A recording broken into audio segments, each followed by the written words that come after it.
Good morning. Great to have a few minutes together today, and I've been absent a little bit, and I've been pre-recorded or recorded other places to keep myself current here. But what a good weekend we had with missionary James Hoffmeister from Trinidad, and it's always a pleasure to have our missionaries with us, and just an encouraging man. And what a blessing in many, many ways. Just what a great guy. And I just want to say thank you for praying for us. My wife and I were speaking out of town a week ago over the weekend. Then on the way back, we got to spend a couple of days with our daughter and son-in-law and grandkids in Indiana. And then got back here hitting it running. But what a pleasure to be a part of things. I'm going to be in the book of Deuteronomy in just a minute if you want to get there. And I want to make sure I get myself started here. But again, just want to say thank you for joining us on these morning moments, or maybe you're listening in the afternoon or whenever you're able to. But what a great thing to serve God. I am honored beyond words to get to do what I get to do. And I love being where I am. And I think I wrote it in one of I send email written morning moments out.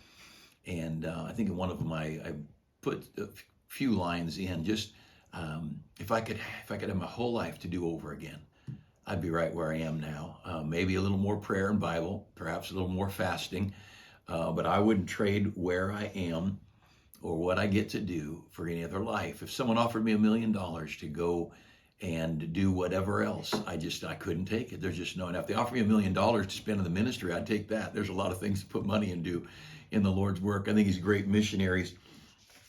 So many needs, and here in our own community, starting churches, the great need is churches. The great need is the preaching of the Word of God. The idea that wealth and possessions will somehow make us happy. What a lie. The devil's been telling people that lie for thousands of years, and people keep biting on that same old stupid hook. It's funny going fishing sometimes. We'll catch especially when we're catching trout up in the Sierras. You'll catch a fish and it's got a lure in its mouth, or it's got a hook in it, and you think the poor dumb thing, he bit a hook and now he's done it again, but this is the last time he'll ever bite into that because he's my dinner tonight. But boy, the devil gets people to chase after things, and thinking a prettier nose will make you happier, or, a few less pounds here or there. Oh, you know what? Jesus is the one that satisfies. And more than money, and more than fame, and more than popularity, and just getting even with somebody, none of that stuff's going to make you happy. Those things are all rooted in a selfish heart. And I'm not talking about it today, but serving others, that is the life. And I love what I get to do, and I'm honored. You that are a part of our ministry online, you that are out of the area, some of you that are not able to get out and get to church right now, but you're a part of our cyber church. We used to make fun of it. Now we've all got some of that. But you do what you can, and to stay near to God, and to let us be a blessing. Call the church, please. Let us be a help. Send me a text or an email. And I'd love to have you on my prayer list. I've got friends all over the country I pray for, and of course many locally. And one friend I text or call, but I pray for faithfully. He's on my prayer list every day. Father just passed away. Mother needing to move, and all the transitions that probably shouldn't happen as quickly as they are into the circumstance. But sometimes you just got to do whatever you can. So if you're not able to be here and be face to face, let us know, and you send a prayer request, and I can assure you, if it gets to me, I'll pray for you. And thank you for being a blessing. And I want to read a note here from one of our missionaries in Thailand, just to show you the kind of people we get to hang out with, and that our money goes to. Now, this is from Eddie Arnold in Thailand, and he says, just a quick update. We have an opportunity to go into 100 schools per month in 2022. In each school, we'll teach 20 minutes of English and preach the gospel for 40 minutes. We will give every student a John and Romans. That's just a part of your New Testament, the Gospel of John in the book of Romans. We'll give them a tract and a pencil and a candy. A big thing in some of these village church schools. The director of the school would receive a Bible from us as well. It takes an average of 30 cents per child. So a school of 1,000 costs us about $300. Now they've been doing this already, but since they've been doing it, they've got a good rapport, a good reputation. Now many schools are opening. So now they're talking about 100 different schools a month. And I've been in these school meetings, and you have no idea what all the kids are catching in a different culture, a different language. Of course, you're speaking through an interpreter, but you just want to plant those seeds of the gospel. And of course, getting the John and Romans in their hand, getting a tract, getting a piece of candy in their hand, those are all memorable things. But just think about this. For $300, you could get the gospel into a school of 1,000 children, and every child would be taking home from school a copy of the book of John, the book of Romans, and a gospel tract explaining the plan of salvation. And these John and Romans are not just the John and Romans. They typically are marked. They typically have notes and in directions about the gospel. And what a great thing. These are the kind of people, he does the math, excuse me, and he said, we could potentially reach 100,000 children with $30,000. That would be our goal. Would you kindly pray about this project? And I just love that we love the kind of people we get involved in. They don't mind. I've never heard them mention the house they sleep in, or where they prepare their meals, or what they eat. I've never had them mention what they drive. And I'm not saying it's wrong if a missionary does that, but these are great people. Their focus is one thing: getting the word of God into the hearts of people and helping them understand salvation and giving them that assurance of eternal life. We may not be able to fix all the problems in a communist country or a socialist country, but we can fix the eternal problem. We can get people saved and into heaven. And that is just incredible.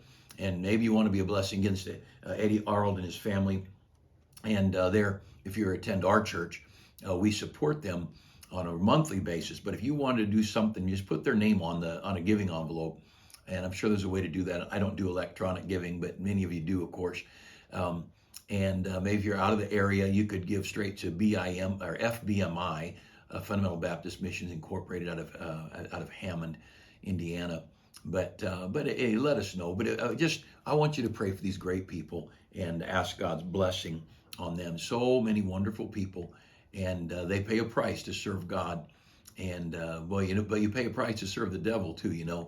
Let's don't act like serving God costs and serving the flesh and the devil is free. Oh no, there's a price tag. There's a price tag of broken hearts and broken homes, broken lives of our children, and broken communities. And you look at the mess this world is in, it's all a result of people who put God aside and did their own thing. And nothing quite as wonderful as serving God. Now I want to read a verse or two here with you in the book of Deuteronomy, and Deuteronomy chapter 20. And I just want to talk for a minute this morning about one little phrase. This little phrase, let not your heart. Now, it's in John 14. Many of you know that. Let not your heart be troubled. That's probably most of you memorized that. But the connotation, the indication, the clear instruction is you are in control of your heart. Now, I can't control my circumstance. I can't control if somebody likes me, doesn't like me. I can't control the government. Can't control the weather. Can't control my health very much. But because, there's people, they try to eat right and be careful and they get sick. And people that eat like hogs and they stay well. And I'm sure diet has something to do with it. I think the genetics has a lot to do with it. I don't know. I'm no doctor. But, my mom and dad, during my dad's last many years of life, it'd be a rare night he didn't have a bowl of ice cream before bed. And there's always homemade cookies my mom had on the counter. And she would apologize when she'd gotten busy and had only store-bought cookies. And my dad went to heaven serving God right up to the last weekend of his life. And what a good life. What a good way to finish strong. And with ice cream, cookies, and singing in the choir and helping oversee the rest home ministry.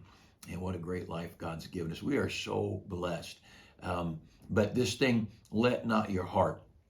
There's a lot of things in life you can't control, but you can control your heart. And sometimes it's not easy. And if you look here at Deuteronomy chapter 20, and they're talking about battles and warfare. God is preparing them to go into the land of Canaan, where they're going to battle. The whole nation of Israel is on the east side of the Jordan River. They haven't gone to Jericho yet. And Moses is reminding them of the law, where they came from, Egypt, Sinai, the wandering in the wilderness. He's rehashing the law. the do's and the don'ts. And in verse 3, he says this, of Deuteronomy 20, and shall say unto them, Hear, O Israel, ye approach this day unto battle against your enemies. Let not your hearts faint, fear not, and do not tremble, neither be ye terrified because of them, for the Lord your God is he that goeth with you to fight for you against your enemies, to save you. I love that. He says, Hear, O Israel, and then he goes on in the middle of verse 3, Let not your hearts faint, fear not, do not tremble, neither be ye terrified because of them, for the Lord your God is he that goeth with you. Let not your heart be faint. Now, if you're very old, you've had a faint heart a time or two, and you wondered, where do I go from here? What do I do next? You've asked yourself, what am I supposed to do? How do I handle this situation? You've of course been through some of this, and it's natural. All of us do it. But God says, look, I'm with you. I'm with you. Don't let your heart be faint. Don't tremble. I'm walking right beside you. Everything's okay. I remember as a boy, had kind of a neighborhood bully. I'm going to look over to Proverbs chapter 23 if you want to turn there while I'm talking. But I had kind of a neighborhood bully, and my brother was 3 years older than me, and he ran with a little bit of a rougher crowd. I mean, we're still talking about 5th, 6th grade, where he was, maybe 7th, and I was, I guess, 3rd grade or somewhere in there. But it doesn't matter. And his group of guys were strong and maybe a little tough guys, and I was going home, and this guy who's maybe been a problem to some people, and he approached me at our house in our front yard, and I rode my bike in the yard, and I thought, it's so good. I've got a big brother, and nobody's going to mess with me because my big brother could whoop them, or my big brother's friends could whoop them, but I'm okay. And I got home and my brother wasn't home, and that's not a good thing. But thank the Lord for neighbor ladies that see what's going on in the yard, and this, I had an advocate that solved the problem. But don't let your heart tremble. God says, I'm going to go with you. I'm going to go with you through this, and I'm going to help you face this. And he doesn't say anywhere in that verse that you're never going to have a battle. He doesn't say you're never going to have to face the enemy. He said, don't let your heart fear. Don't let your heart tremble, because I'm going with you. Yes, you are going into the fight, but I'm going to go with you in the fight. Yes, you are going to face difficulties, but I'm going with you into the difficulties, and it'll be okay. I'm right here, and I'll look after you. And what a comforting thing it is to know that. Now look over, if you would, at the negative. If you look at Proverbs chapter 23, and you look down at verse 17, let not thine heart envy sinners, but be thou in the fear of the Lord all the day long. Now there's another let not your heart. So he says in Deuteronomy 20, don't let your heart fear when you're going into to face a difficulty. God says, I'll go with you. In Proverbs 23, he says, well, you be careful. Don't let your heart envy sinners. Don't let your heart look at what the godless have and don't envy it. Don't look at the millions people have and think it's going to make you happy if you got it. Don't envy them. Don't sit there. Envy and covetousness probably are, I put those two together, and I'm sure there's something different, but you follow covetousness through the Bible. It is one of the most horrible sins. Causes so many problems. And you put it together with Timothy, where Paul says to Timothy, the love of money is the root of all evil, and which while some coveted after have erred from the faith. You see, you get love and money and let money guide you, it will cause you to err from the faith. That's why Jesus said you can't serve God and mammon. You can't have a heart for God and a heart for money. It won't work. And when money gets your heart, guarantee you this one thing. What else will follow? I don't know, but I know this: God doesn't have your heart, and you won't have that closeness to God. And he says, let not your heart envy sinners. Be careful. Be careful. Don't let yourself get so mentally possessed with things, cars, houses, material possessions, and look, what did all the money that Kobe Bryant made, what did it do for him? Where is he today? And only God knows. But you think about it, I always liked Kobe Bryant. I think he had a good spirit on the athletic court, and I didn't know anything about him off the court. But where is he today? His millions of dollars. I had a happier 50th birthday than he ever would. I had a happier 51, 52, 53, 60, 61. That money doesn't make us happy. I remember a girl years ago talking about Marilyn Monroe, who died at I think 33 or 34, and this young lady we met from one of our public school that wasn't really that tied into our church, but she said, you know what, I'd die at 33 to be as famous as Marilyn Monroe was. And I thought, what a mess. We're messing our kids' minds up, thinking that beauty and fame and money is satisfying. And especially when you realize this window of life, if you live 100 years on earth, I mean 100 years, the Bible says 70 and maybe you get 80. This 80, maybe you get 90 years, maybe you get 100 years. This life, if you had 100 years, what is it compared to 1,000? What is it compared to 10,000? And what is it compared to 100,000? Understand this, what we are doing today is affecting our eternity. Now, what you do with Christ, if you get saved, you're in heaven. If you don't get saved, you're in hell, period. That's all settled. But for the Christian, what you do as a Christian affects what you do for eternity, not just for this life. Paul said, and if in this life only we have hope, we are of all men most miserable. And the love of money causes no end of evil. And so there he says in Proverbs 23, I said 7. I think I kept saying 7. It's Proverbs 23:17. I'm reading it right. I'm just not reading the number. Proverbs 23:17. Let not thine heart envy sinners. Let not thine heart envy sinners. Don't get thinking what the ungodly have will make you happy. And all of us, of course, we're human, and we'd all like a car, a house, a spouse. We'd like to vacation. My wife and I were driving by, and we saw down in San Diego, we saw a cruise ship on the dock. So we like cruises.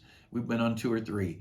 And she said, we're probably never going to be on a cruise again because they're going to require vaccinations and craziness. And she said, what fun would it be to go on a cruise? You can't get all the food you want, and you got to have a mask on all the time, and you're under such restrictions. And let's just go drive and enjoy the country God's given us, or rent a canoe and paddle on our own cruise.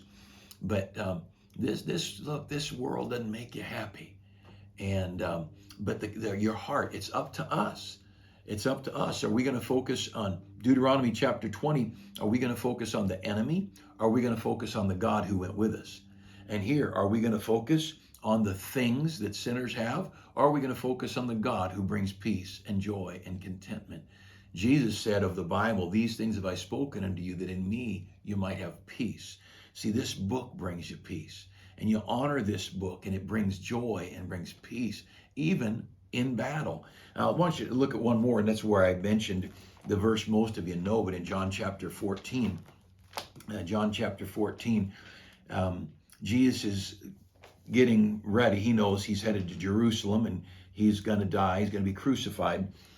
And he understands what's coming. He also understands that the disciples have no clue, which often we don't. Would we just be humble enough and be intelligent enough to realize we don't know what's going on? We just don't. Oh, don't think if I do this and this and this will all happen. Oh, what James writes about that. And he says, don't say if today and tomorrow we'll do this and we'll get gain. No, what a foolish thing to say. To say if the Lord will, we're going to try and we're going to please him. If the Lord will, and if God will, I would like to stay here preaching and hopefully being a help to people and teaching the Word of God until I go to heaven, if the Lord will. But I don't know. I know dear friend Doug Fisher down in San Diego had a stroke of some kind, and maybe different vocabulary for it, but he's been out of his pulpit for many months now and struggling to get along. Brother Esposito, Joe Esposito, dear friend, and how much I love that man. And I think it's been 6 years now. And he's been in a wheelchair or bedridden, not been able to speak more than a word here and there, maybe a little bit of communication. And what a wonderful Christian man. And God's got plans if the Lord will. And we're going to trust God. But the disciples didn't understand. They were looking at something from the view of now, instead of from the eternal view. And God looks down from above and he sees the whole story. And we're looking right into this thing at this very moment. And we don't understand why this trial, why this heartache. And we don't understand why this person would say this or do that or be that way. And God says, oh, you just be faithful. I was thinking this morning of Joseph. And here he was, the baby of the family. At the time, Benjamin wasn't born yet. And or he might have been born, but he was very little. But I'm thinking Joseph was the 17-year-old baby of the family. And Joseph sold by his brothers. And I think already he's used to being a little bit coddled. If it's a normal family, you know, the baby typically gets a little extra care. I did. And our youngest, because of the age of parents and things, I tried so hard to treat all of our kids the same, but you just can't. You just can't. You're different. Your employment's different. Your health is different. Your time and finances are different. And I think our youngest, he was almost an only child.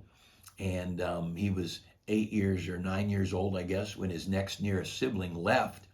And so he went through elementary school and high school, almost an only child and a preacher's kid. And I was already a grandpa. And so he's raised by a grandpa, a preacher's kid, and an only child. 3 strikes, you're out. And, you know, we're also different. But I do think sometimes that younger one gets a little different care. And Joseph's hated, and he's used to being loved, and he's hated, and then he's sold as a slave, and then he does his best, and he tries to be faithful to God, and he's lied about, and end up in prison, and there he tries to be faithful, and he's forgotten by people he served, and oh, you just look at things and you think, oh, God, and yet God's looking at the whole picture, and God sees him on the throne, and God sees him saving multiple nations, and God sees him, he sees his brothers owing their life to him. And so Jesus is talking to the disciples, knowing their view. And by the way, the Lord knows your view is small. He knows you and I don't see very broadly. We're very narrow-minded in our view. And he says there, let not your heart be troubled, John 14:1. You believe in God, believe also in me. In my Father's house are many mansions. If it were not so, I would have told you. And he says, look, don't let your heart. Now back to the point of this whole thing, let not your heart. Be careful you don't let your heart get thinking about and coveting after material things. I won't go wandering through a car lot. Oh, pretty soon my truck with 220,000 miles on it's going to look like it needs replaced. And I'm not saying it's wrong, but I'm not one to go wandering through model homes. And we've got a beautiful home, but pretty soon I'll get not like in our house, and you know, I want to be content with my job. I want to be content with my home, with my car, with my wife, with my health. I don't have to be as healthy as a 20 or 30-year-old. I'm not that age. I'm 64, and I know a lot of people my age that are in better health than me, but you know what? I'm just me. I just want to be the faithful me. I want to be what God wants me to be. But I don't want to let my heart envy people. I don't want to get covetous. I know people who they never. I just talked to somebody recently. He said, I'm not sure. We might stay here and live here and keep this job for a couple of years, and but they have no plan where they're going to go next. They're not content where they are. And I think, oh, don't get your eyes. You know, Proverbs, it says the eyes of man are in the ends of the earth. You're always looking. Just look to Jesus and love him and thank him. Be content we're saved. You know, the disciples came in having cast out demons and healed the sick. Boy, they were excited. The Lord used them. And they came to Jesus rejoicing. And, you know, he said, rejoice not that the devils are subject to you. Rejoice, the word demons, I don't think it's even in the Bible. Rejoice not that the devils are subject to you. He said, but rejoice your names are written in heaven. This world is so shallow and so petty. Jesus said, would you keep your focus on things above? And that's what he said here. In my Father's house are many mansions. And even back in Deuteronomy 20, the Lord said, when you go into battle, don't let your heart fear. Don't let your heart tremble. I'm with you. You keep your heart on me. Now, if you look at the enemy, you'll be worried. You look at me, you'll be fine. Remember Peter on the water. Peter walks out of that boat and he sees Jesus. He's walking fine. He looks at the waves, sees the wind blowing and everything, a big mess, and he starts to sink. And isn't that like us? What are we looking at? Keep your eyes on Jesus. That's what Hebrews, you'll hear me say it often. Hebrews 12, those first few verses are so powerful. Looking unto Jesus, the author and finisher of our faith. Looking unto Jesus. That's how we run the race. Keep your eyes on Jesus and not in this old frustrating world. And there is some frustration in this world, but what a Savior. What a Savior. Let not your heart envy sinners. You're 40, 50, 60 years old, you had 2 or 3 or 4 babies or whatever, and you got a few extra pounds. Don't look at that mannequin in the mall that's an anorexic size 2 has to use 4 paper clips to get the skirt or the dress or whatever it is snugged up because it's smaller than any dresses they sell. Look, you just love God and love your family and love your church and love the people of God, and let's not let our heart follow the wrong, and we'll be content because we have a great, great God. God bless you. Have a great day, and look forward to seeing you in church as the Lord lets us meet up together.